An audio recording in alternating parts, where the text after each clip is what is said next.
Yes మరి కాసేపట్లో తెలంగాణ ముఖ్యమంత్రి రేవంత్ రెడ్డి మీడియాతో మాట్లాడబోతున్నారు. లండన్ పర్యటన ముగించుకొని హైదరాబాద్ కు చేరుకున్న CM Revanth Reddy press meet లో కీలక అంశాలపై మాట్లాడే అవకాశం ఉంది. మరి ముఖ్యంగా అమెరికా పర్యటనకు కేంద్ర ప్రభుత్వం అనుమతి నిరాకరించిన వ్యవహారంపై సీఎం ఏం చర్చిస్తారన్న, ఎలా స్పందిస్తారన్న విషయం ఇప్పుడు హాట్ టాపిక్ గా మారింది. మరోవైపు రాష్ట్ర రాజకీయ పరిణామాలపైన కూడా రేవంత్ రెడ్డి కీలక వ్యాఖ్యలు చేసే అవకాశం కనిపిస్తుంది. ముఖ్యంగా కొండ సుస్మిత వ్యాఖ్యలు కాంగ్రెస్ పార్టీలో తీవ్ర దుమారం రేపుతున్న నేపథ్యంలో కొండ ఎపిసోడ్ పై సీఎం వైఖరి ఏంటనేది ఉత్కంఠంగా మారింది. కొండ కుటుంబానికి సంబంధించిన రాజకీయ పరిణామాలపై సీఎం ఏం మాట్లాడబోతున్నారనే దానిపై కాంగ్రెస్ శ్రేణుల్లోనూ ఆసక్తి నెలకొంది. ఇదే అంశానికి సంబంధించి కంప్లీట్ డీటెయిల్స్ మా కరెస్పాండెంట్ ప్రశాంత్ న్యూస్ రూమ్ నుంచి అందిస్తారు. ప్రశాంత్, మరి కాసేపట్లో సీఎం రేవంత్ రెడ్డి మీడియా ముందుకు వచ్చి మాట్లాడే అవకాశం కనిపిస్తుంది, మాట్లాడబోతున్నారు.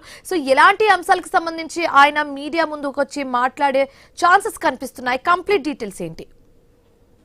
ఎస్ శివాని, మొత్తానికైతే రాష్ట్రంలో కొండ సురేఖ ఎపిసోడ్ అయితే హాట్ టాపిక్ గా మారింది. కొండ సుస్మితా పటేల్ చేసిన వ్యాఖ్యలైతే ఒకవైపు దుమారం రేగుతున్న నేపథ్యంలో లండన్ పర్యటన ముగించుకొని ఈరోజు రాష్ట్రానికి వచ్చిన సీఎం రేవంత్ రెడ్డి మరి కాసేపట్లోనే మీడియా ముందుకు రానున్నాడు. ముఖ్యంగా మీడియాతో మొదటి సమావేశం అయితే అటు కేంద్ర ప్రభుత్వం అమెరికా పర్యటన రద్దు చేయడం పైన మాట్లాడుతూనే ఇటు రాష్ట్ర వ్యవహారాలు ఆ విషయంలో ముఖ్యంగా తన కేబినెట్ లో మంత్రిగా ఉన్న కొండ సురేఖ తన కూతురు కొండ సుస్మితా పటేల్ గీసుగుండలో చేసిన వ్యాఖ్యలపైనైతే ఖచ్చితంగా మాట్లాడే అవకాశం ఉంది. ఎందుకంటే ఇటు రాష్ట్రంలోనే ఒక సంచలనంగా మారింది.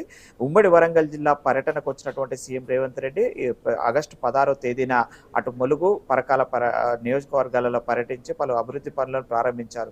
ఈ నేపథ్యంలో పరకాల సభలో రేవూరు ప్రకాష్ రెడ్డి అభివృద్ధి చేస్తున్నాడు, మరోసారి అవకాశం కల్పించాలని ఏదైతే సీఎం రేవంత్ రెడ్డి సభలో ప్రకటించడాన్ని తీవ్రంగా వ్యతిరేకించడమే కాదు, బహిరంగంగా కొండ సురేఖ ఆ బర్త్డేను పురస్కరించుకొని వాళ్ళ స్వగ్రామమైనటువంటి సొంత మండలమైనటువంటి గీసుకొండ మండల కేంద్రంలో చీరల పంపిణీ కార్యక్రమం పేరుతోటి కొండ సుస్మితా పటేల్ అతిపెద్ద కార్యక్రమం ఏర్పాటు చేసి అక్కడి నుంచి నేరుగా సీఎం రేవంత్ రెడ్డి ఎవరు, అతను ఇక్కడ అభ్యర్థిని ప్రకటించడానికి అతనికి ఎన్ని గట్స్ ఉన్నాయి, తన కుటుంబ సభ్యులు చేసిన 200 కోట్ల అవినీతి భాగవతం తెలియదనుకుంటున్నారా అంటూ కూడా నేరుగా సీఎం రేవంత్ రెడ్డి పైన ఎక్కువ పెట్టి అటు మాటలను సంధించడం అయితే రాష్ట్ర రాజకీయాలనే కుదిపేసింది. అయితే గడిచిన 5 రోజులలో ఈ వ్యాఖ్యలు ఎటు దారి తీస్తున్నాయనేది తెలుస్తున్న నేపథ్యంలో నిన్న రాత్రి ఎట్టకేలకు ఏఐసిసి అధ్యక్షుడు మల్లికార్జున్ ఖర్గేను అటు కర్ణాటక రాష్ట్రంలో మంగళూరులో ప్రత్యేకంగా కలిసి కొండ సురేఖ జరిగిన విషయాలు చెప్పారు. అయితే ఈ నేపథ్యంలో పార్టీకి నష్టం కలిగించే విషయాలు ఎవరు మాట్లాడినా తప్పే అంటూ కూడా తన కూతురు మాటలను కూడా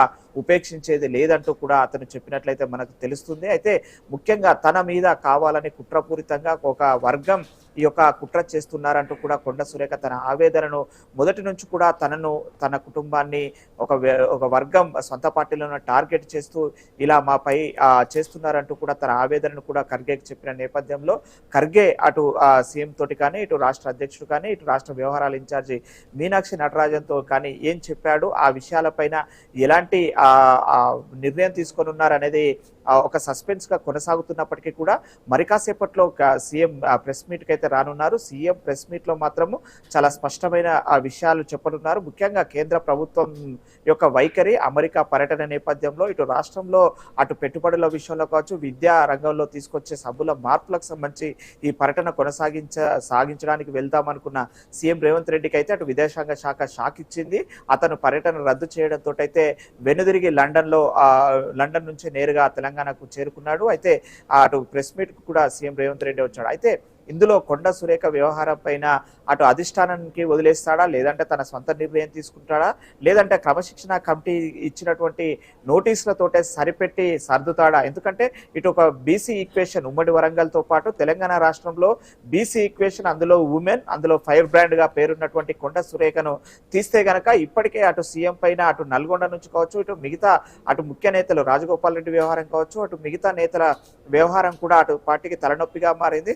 అయితే కొండ సురేఖ మీద చర్యలు తీసుకుంటే గనక మిగతా వర్గాల నుంచి కూడా అదే ఒత్తిడి వస్తే అందరిపైన చర్యలు తీసుకోవాల్సి వస్తుంది. కాబట్టి ఈ వ్యవహారాన్ని పిలిచి ఆ నాలుగు గోడల మధ్యలో మాట్లాడి సర్దుకుంటారా, లేదంటే ఆమెను బర్తరఫ్ చేసే దిశగా మాట్లాడతారా అనేది మాత్రం ఒక సస్పెన్స్ అయితే కొనసాగుతుంది. అయితే ఆ రాజకీయ సమీకరణాలు చూస్తే అటు ఉమ్మడి వరంగల్ జిల్లాలో కానీ ఇటు తెలంగాణ రాష్ట్రంలో ఆ ఒక బీసీ సామాజిక వర్గానికి సంబంధించిన మహిళా నేతగా ఫైర్ బ్రాండ్ గా అటు కాంగ్రెస్ పార్టీలో ఆ చరిష్మా ఉన్న నేతగా పేరున్నటువంటి కొండ సురేఖను ఎట్టి పరిస్థితులలో బర్తరఫ్ చేసే అవకాశం అయితే లేదనేది తెలుస్తుంది. కానీ సీఎం రేవంత్ రెడ్డి పైన స్వయంగా సురేఖ కూతురు కొండ సుస్మితా పటేల్ చేసిన వ్యాఖ్యలను మాత్రం తీవ్రంగా 21 మంది ఎమ్మెల్యేలు సుమారు ఒక 5 ఎమ్మెల్సీలు అయితే తీవ్రంగా ఖండించడంలో, అందులో మీడియాకు ఆ 18 మంది ఎమ్మెల్యేలు సుమారుగా మీడియా ముందుకు వచ్చి కూడా తీవ్రంగా ఖండించడమే కాకుండా అటు పార్టీకి ప్రభుత్వానికి నష్టం చేకూర్చే వ్యాఖ్యలపైన ఖచ్చితంగా చర్యలు తీసుకోవాలని కూడా బహిరంగంగా అటు వాళ్ళు గాంధీ భవన్ వేదికగా చెప్పడాన్ని మాత్రము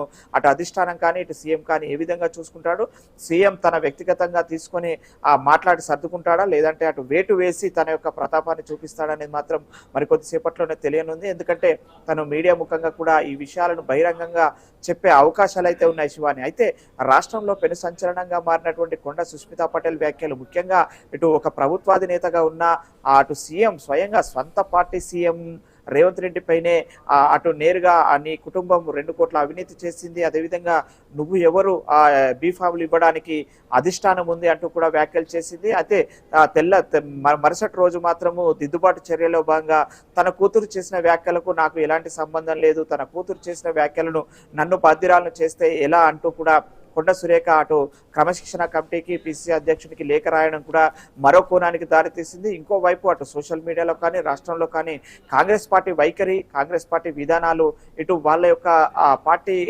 పంచాయతీల కారణంగా రాష్ట్ర అభివృద్ధి కుట్టపడుతుంది, ఇటు ఆ వర్షాలు లేక రైతులు ఇబ్బందులు పడుతుంటే మాత్రం వాళ్ళకు పదవులు పంచాయతీలే కావాలంటూ కూడా అటు ప్రతిపక్షాల నుంచి కూడా తీవ్రమైన వ్యతిరేకత వస్తున్న నేపథ్యంలో అటు ఆ ప్రతిపక్షాలకు కావచ్చు, ఇటు ప్రజలకు కావచ్చు, ఇటు స్వంత పార్టీ నేతలకు అటు అందరికీ కూడా సమాధానం చెప్పాల్సిన గురుతర బాధ్యత ఉన్నటువంటి సీఎం రేవంత్ రెడ్డి మీడియాతో మరి కాసేపట్లో మాట్లాడే అవకాశం ఉంది. ఇప్పటికే అటు ఈ అంశం పైన ఎలాంటి వ్యాఖ్యలు చేస్తాడు, ఒకవేళ వ్యాఖ్యలు చేసి వదిలిపెడతాడా లేదంటే చర్యలకు తీసుకుంటాడా అనేది మాత్రం కొంత సస్పెన్స్ కొనసాగుతుంది శివాని. ముఖ్యంగా రాష్ట్రంలో మహిళా మనం ఇంకొక విషయానికి సంబంధించి కూడా చర్చించుకోవాలి. ఓకే, కొండ సురేఖ ఎపిసోడ్ గురించి పక్కన పెట్టేస్తే ఇప్పుడు సెంట్రల్ గవర్నమెంట్ అమెరికా టూర్ని క్యాన్సిల్ చేసింది, సీఎం రేవంత్ రెడ్డి అమెరికా టూర్ని క్యాన్సిల్ చేసింది. అయితే దీనికి సంబంధించి కొన్ని రీజన్స్ అయితే సెంట్రల్ గవర్నమెంట్ ఆల్రెడీ ప్రకటించేసింది, చెప్పింది కూడా క్లియర్గా. కానీ దీనికి సంబంధించి సీఎం రేవంత్ రెడ్డి ఇన్ డీటెయిల్గా ఏమైనా స్పందించే అవకాశాలు కనిపిస్తున్నాయా?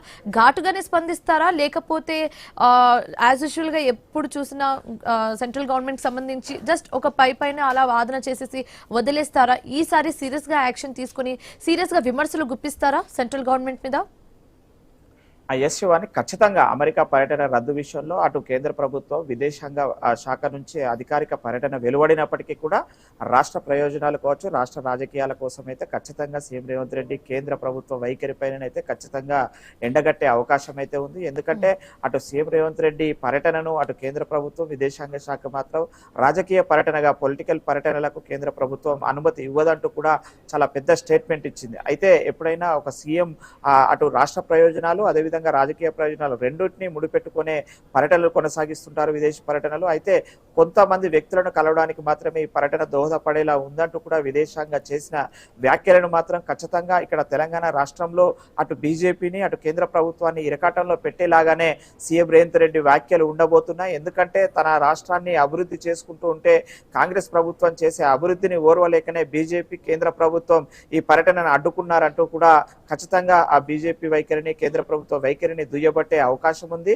ఎందుకంటే ఇటు కేంద్రం ప్రభుత్వము తెలంగాణ రాష్ట్రానికి సహకరిస్తున్నప్పటికీ కూడా అభివృద్ధి వేరు, రాజకీయాలు వేరు. రాజకీయాల విషయాలకు వస్తే మోడీతో నేను ఎక్కడి వరకైనా కొట్లాడతానని గతంలో కూడా చెప్పాడు. కానీ అభివృద్ధి విషయంలో అటు రాష్ట్రం అప్పుల వ్యవస్థలో ఉంది, కొత్త రాష్ట్రము అభివృద్ధి చెందుకోవాల్సిన అవసరం ఉంది. ఆ ఒక సద్భావన వాతావరణంలో కేంద్ర ప్రభుత్వం నుంచి రావాల్సిన ప్రతి రూపాయిని కూడా తీసుకువస్తాను, దానికోసం నేను నా మంత్రి మండలి అందరినీ కూడా తీసుకుని వెళ్ళి మాట్లాడి డబ్బులు నిధులు తీసుకొస్తాననైతే చెప్తున్నాడు. అయితే అభివృద్ధి, సంక్షేమం, కేంద్ర రాష్ట్ర ప్రభుత్వాల ఆ వ్యవహారాల విషయంలో ఎంత నిక్కచ్చిగా ఉంటాడో అంతే నిక్కచ్చిగా కూడా పార్టీల వైఖరి రాజకీయంగా కూడా అంతే నిక్కచ్చిగా ఎండగట్టే ఆ మాటలు కూడా సీఎం రేవంత్ రెడ్డి గతంలో మాట్లాడాడు. ఇప్పుడు కూడా నేరుగా బీజేపీ మీద, బీజేపీ పార్టీ మీద, అటు విదేశాంగ విధానాల పైన మాత్రం ఖచ్చితంగా ఎక్కుపెట్టే అవకాశం ఉన్నది. కొన్ని సంచలన వ్యాఖ్యలు కూడా చేసే అవకాశం ఉన్నది. ఎందుకంటే రాబో హైదరాబాద్ ఎన్నికల విషయంలో అటు బీజేపీని ఎదుర్కోవాలంటే ఇలాంటి విషయాలను బీజేపీని ఇరకాటంలో పెట్టి తెలంగాణలో బీజేపీని దోషిగా నిలబెడితేనే కాంగ్రెస్ పార్టీకి భవిష్యత్తు ఇక్కడ ఉండబోతుంది. కాబట్టి ఖచ్చితంగా ఆ యొక్క పర్యటనను ఆ కేంద్ర ప్రభుత్వ రద్దు విషయాన్ని మాత్రం ఇక్కడ తెలుగు మీడియా ముందరైతే ఖచ్చితంగా రద్దు. ప్రశాంత్, ఇప్పుడు కొండ సురేఖ ఇష్యూ గురించి మాట్లాడితే మనం చూసాము సీఎం రేవంత్ రెడ్డి లండన్ పర్యటన ముగించుకొని హైదరాబాద్ వచ్చిన వెంటనే అసలు కొండ సురేఖ గానీ లేకపోతే ఇతర మంత్రులతో గానీ ఎక్కడ కూడా కలవడం జరగలేదు. సో ఇప్పుడు కొండ సురేఖ విషయానికి వస్తే డైరెక్ట్ గా కొండ సురేఖను కలవకుండా ఈ విషయానికి సంబంధించి డైరెక్ట్ గా ఏమైనా సజెషన్ ఇస్తారా, లేకపోతే ఏమైనా ఒపీనియన్ డిక్లేర్ చేస్తారా, లేకపోతే కొండ సురేఖను కలిసిన తర్వాత ఏమైనా డిసిజన్ తీసుకునే ఛాన్స్ ఉందా? ఎస్ శివాని, ఖచ్చితంగా. ఎందుకంటే ఒక రాష్ట్రాన్ని నడిపే ఒక బాధ్యత గల వ్యక్తిగా సీఎం రేవంత్ రెడ్డి గతంలో పిసిసి అధ్యక్షునిగా పనిచేసిన అనుభవం ఉన్న వ్యక్తిగానైతే అటు మంత్రి కొండ సురేఖతో కానీ, ఇటు క్రమశిక్షణ కమిటీ చైర్మన్ మల్లు రవితో కానీ మాట్లాడకుండా ఎలాంటి వ్యాఖ్యలు చేసే అవకాశం లేదు. అయితే ఇప్పటి వరకు ఎలాంటి చర్యలు తీసుకున్నారు, ఆమె మాట్లాడిన మాటలు కావచ్చు, ఇటు క్రమశిక్షణ కమిటీ తీసుకున్న నోటీసులు కావచ్చు, ఇచ్చిన నోటీసులు కావచ్చు, ఇప్పటికే అటు ప్రభుత్వానికి అటు ఖర్గే తోటి మాట్లాడిన కొండ సురేఖ వ్యాఖ్యలను కావచ్చు, ఇవి నిన్న రాష్ట్రానికి చేరుకున్న మీనాక్షి నటరాజన్ ఆరా తీసిన విషయాలను అన్నిటినీ కన్క్లూజన్ తీసుకున్నాకే ఈ విషయం మీద మాట్లాడే అవకాశం ఉంది. ఎందుకంటే నేరుగా మాట్లాడే అవకాశం అయితే లేదు. Shivani, right, thanks for the updates Prashant. Now moving on, Hyderabad